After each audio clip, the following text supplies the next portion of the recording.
దాచేపల్లి మండల పోలీస్ స్టేషన్లో డీఎస్పీ నాగేశ్వరరావు సోమవారం విలేకరుల సమావేశం నిర్వహించారు. ఈ సందర్భంగా ఆయన మాట్లాడుతూ జేపీ సిమెంట్ ఫ్యాక్టరీలో కార్మికులపై దాడి, లారీల అద్దాలను పగలగొట్టిన 37 మందిని అరెస్ట్ చేసి కోర్టులో హాజరుపరిచినట్లు ఆయన తెలిపారు.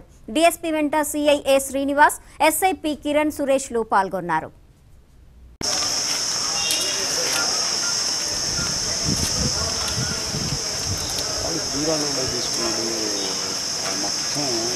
సరే సరే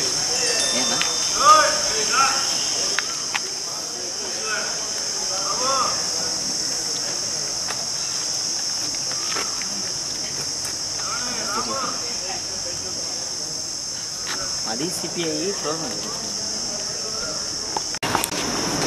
అన్న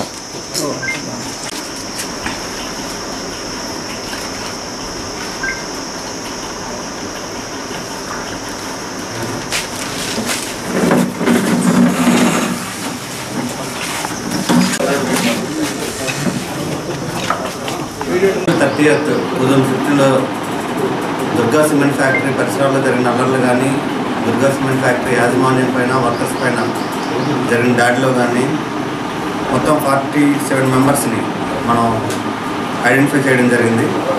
దాంట్లో భాగంగా ఈరోజు 37 మెంబర్స్ని మనం అరెస్ట్ చూపడం జరిగింది. మిగతా 10 మందిని కూడా ఈ 2 రోజుల్లో అరెస్ట్ చూపెట్టి కేసుని కంప్లీట్ చేస్తామనేసి చెప్పడం జరిగింది.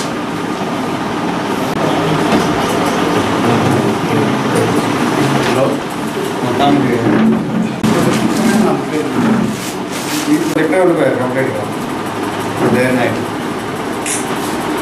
మళ్ళీ ఇన్సిడెంట్స్ ఏం జరగకుండా